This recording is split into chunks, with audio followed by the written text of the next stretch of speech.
in association with Bhushan Jewellers, Solan. Vidhan Sabha budget सत्र के दौरान भाजपा कांग्रेस में हुई धक्का मुक्की पर अब सियासत और गरमराती जा रही है। इस पूरे घटनाक्रम का विरोध अब सड़कों पर किया जा रहा है। इसी कड़ी में एनएसयूआई ने रविवार को राजधानी शिमला में भाजपा के मंत्री और नेताओं का विरोध किया। इस दौरान एनएसयूआई उपाध्यक्ष वीनू मेहता ने कहा कि जिस तरीके का व्यवहार विधानसभा में विपक्ष के नेताओं के साथ किया गया है वह बहुत निंदनीय है। उन्होंने कहा कि विरोध करना विपक्ष का एक संवैधानिक अधिकार है और ऐसे में कांग्रेस के 5 विधायकों को विधानसभा बजट सत्र से निलंबित करना भाजपा की मानसिकता को दर्शाता है। उन्होंने कहा कि कांग्रेस के नेताओं पर झूठे केस बनाए गए हैं। ऐसे में जल्द से जल्द इन सभी झूठे केसों को वापस लिया जाए।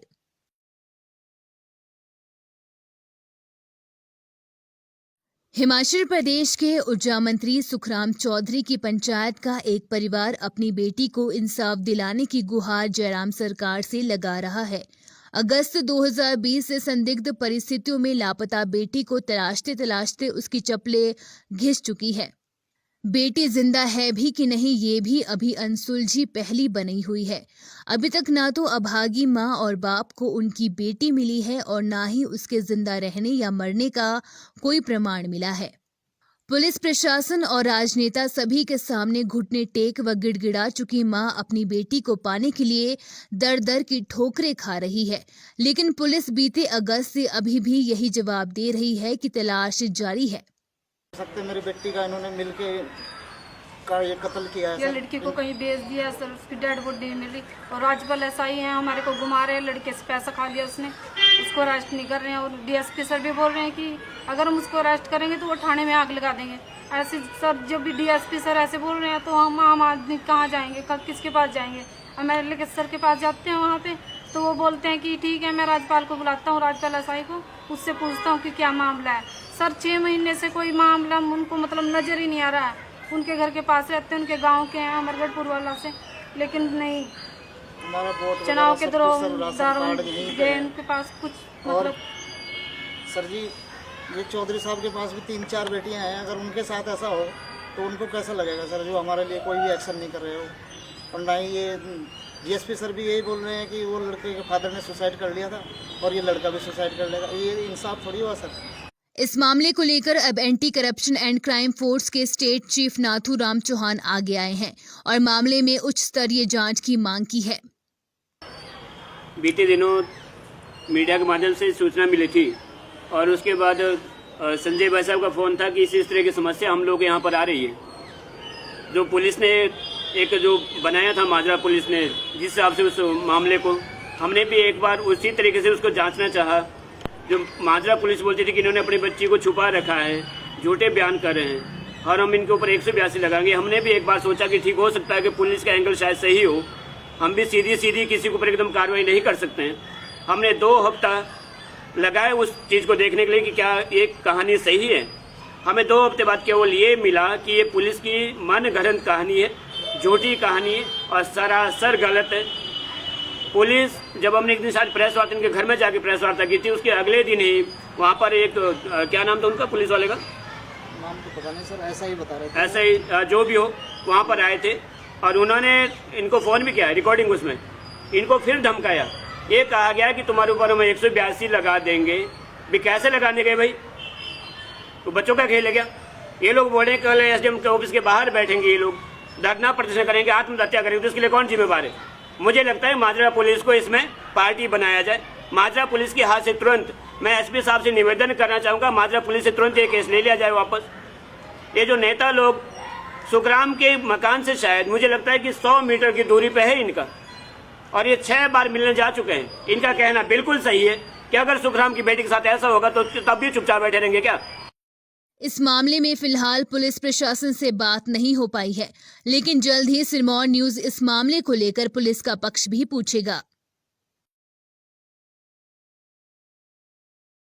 ऊना जिला मुख्यालय स्थित भाजपा के कार्यालय भवन का भूमि पूजन केंद्रीय वित्त एवं कॉरपोरेट मामलों के राज्य मंत्री अनुराग ठाकुर और भाजपा के प्रदेश प्रभारी अविनाश राय खन्ना और वित्त आयोग के अध्यक्ष सतपाल सिंह सत्ती की अगुवाई में किया गया। इस दौरान कार्यकर्ताओं के साथ ही सभी नेताओं ने प्रधानमंत्री नरेंद्र मोदी की मन की बात को भी सुना। कार्यक्रम के दौरान भाजपा नेताओं ने विधानसभा के बजट सत्र में कांग्रेस नेताओं द्वारा राज्यपाल के साथ किए व्यवहार को लेकर भी कड़ी आपत्ति जताई। भाजपा के प्रदेश प्रभारी अविनाश राय खन्ना ने कहा कि कांग्रेस का ये कृत्य काले अक्षरों में लिखा जाएगा। केंद्रीय मंत्री अनुराग सिंह ठाकुर ने महंगाई को लेकर कांग्रेस पर जमकर हमला बोला। उन्होंने कहा कि भाजपा सरकार के दौरान महंगाई पर लगाम कसी गई है। खाद्य पदार्थों की कीमतें पूर्व यूपीए सरकार की कीमतों की तुलना में काफी कम है। मुझे लगता है कांग्रेस को अपना शासनकाल में वापस देखना चाहिए। महंगाई कांग्रेस के समय 12-13% डबल डिजिट में थी। मोदी जी की सरकार में महंगाई पर अंकुश लगा। 7 वर्षों में महंगाई दर 4% औसतन रही है। कुल मिलाकर कांग्रेस के समय विदेशों से दालों को इंपोर्ट किया जाता था। यहाँ पर हमने किसानों को प्रोत्साहन राशि देकर दाल का उत्पादन भी यहाँ पर ज़्यादा किया है। समर्थन मूल्य भी बेहतर दिया है।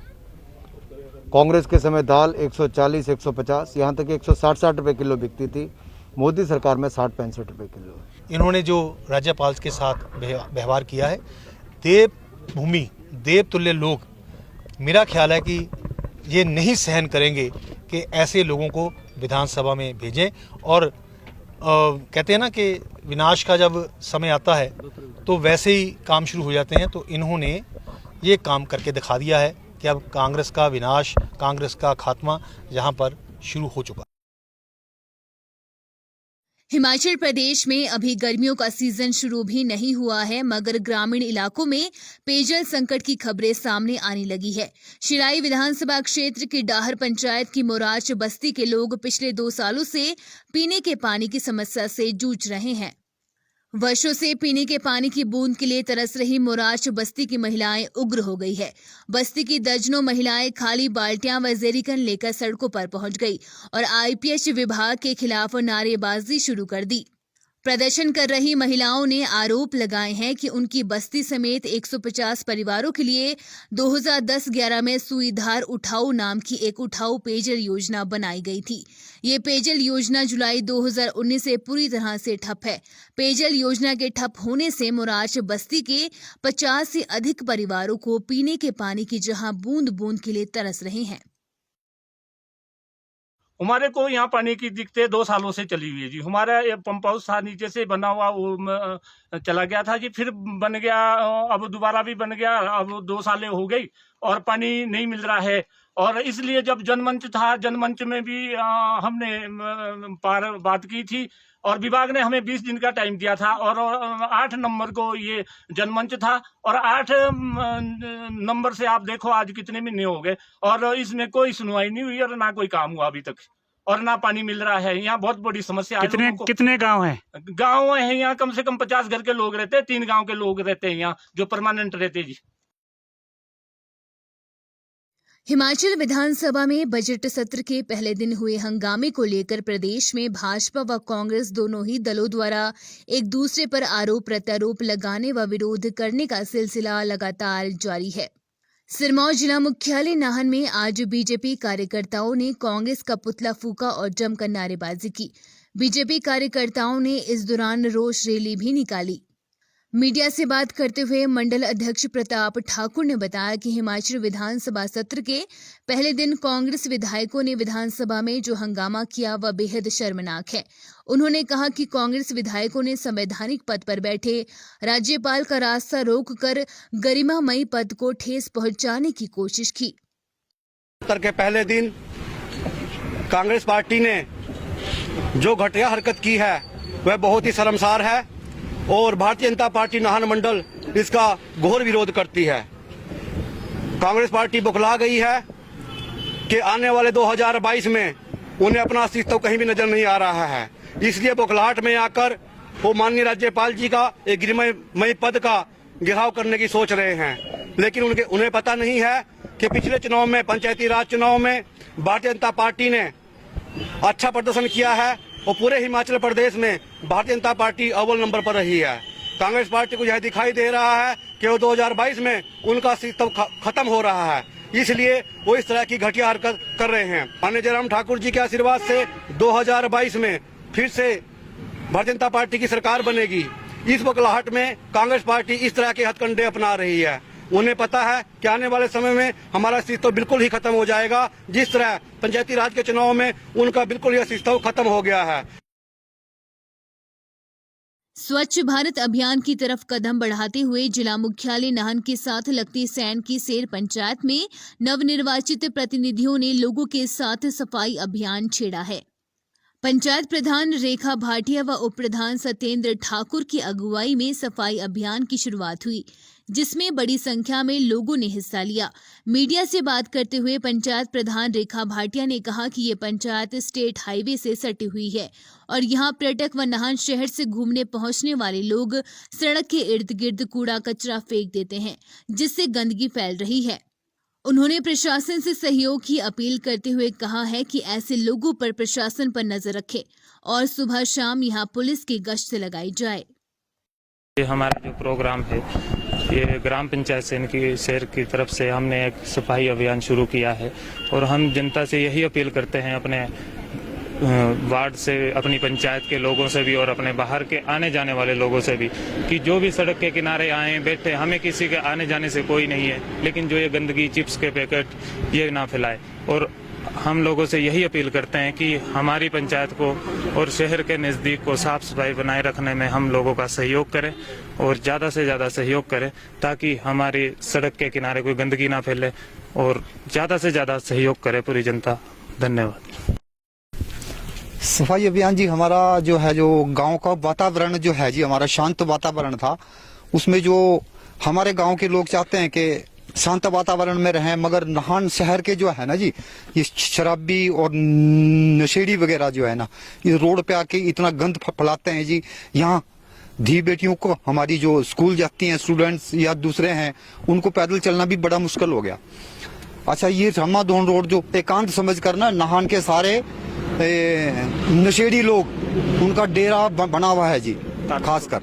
और वहाँ पे जो है जी, बाजार का गंद ले आके ये चिप्स वगैरह सारे वही गंद पा के सड़क में फेंक जाते हैं। हमने इसके मुहिम के लिए इसके लिए एक मुहिम छेड़ी है कि ग्राम पंचायत सैन की सेर द्वारा जो है ना, इसका सफाई अभियान जो है ना, आज से हमने स्टार्ट किया है, साफ करेंगे। और दूसरा, हम जिला प्रशासन से ये भी निवेदन करेंगे कि यहाँ पे जो है पुलिस की गश्त बढ़ाई जाए, शराब और ये जो गंद डालते हैं नाहन का, इस पर रोक लगाई जाए। आज हम सैन की सेर पंचायत में सफाई अभियान चलाया है हम लोगों ने, और ये सड़कों के किनारे जो गंद फैला है, हम इसको साफ कर रहे हैं। शाम को जैसे मतलब सड़कों के किनारे लोग आके बैठते हैं, वो मतलब अपना यहाँ पे ड्रिंक्स वगैरह लेते हैं और चिप्स वगैरह खाते हैं, वो गंद यहाँ पे फेंक जाते हैं और सारे गंदगी फैली है। हम इसको साफ कर रहे हैं। हम चाहते हैं कि मतलब यहाँ पे शाम को जैसे लोग बैठते हैं वो ना बैठें और गंदगी ना फैलाएं, तो अच्छा होगा। ये जैसे रामाधोन रोड है, तो उधर को दिन में भी जैसे गाड़ियां खड़ी होती हैं, बच्चे स्कूल से आते हैं तो वो पैदल घर की ओर जाते हैं, तो उनको घर जाने के लिए बड़ा मुश्किल होता है, वो अकेले नहीं जा सकते हैं। कई बार तो ऐसा होता है कि बच्चे जैसे ये है यहाँ पे जी मेरिया बस स्टॉप है, यहाँ पे बच्चे उतरते हैं, पेरेंट्स को खुद ही उनको लेने के लिए आना पड़ता है, वो अकेले घर नहीं जा सकते। तो हम चाहते हैं कि मतलब आने वाले समय में ऐसी समस्या ना हो, इस पे गौर की जाए। और चाहेंगे हम कि ये जो हम सफाई अभियान चलाया है हमने, ये चला के रखेंगे हम, और लोग इस पे गौर करें कि जो हमने सफाई की है तो इसको विशेष ध्यान रखें कि यहाँ पे गंद ना फैलाएं। अगर कुछ लोग इवनिंग वॉक के लिए आते हैं या कुछ खा पी रहे हैं, तो मैं उनसे ये निवेदन करूंगी कि वो अगर खाते हैं तो उसको कृपा करके जगह जगह डस्टबिन है रखे हुए, उसमें थ्रो करें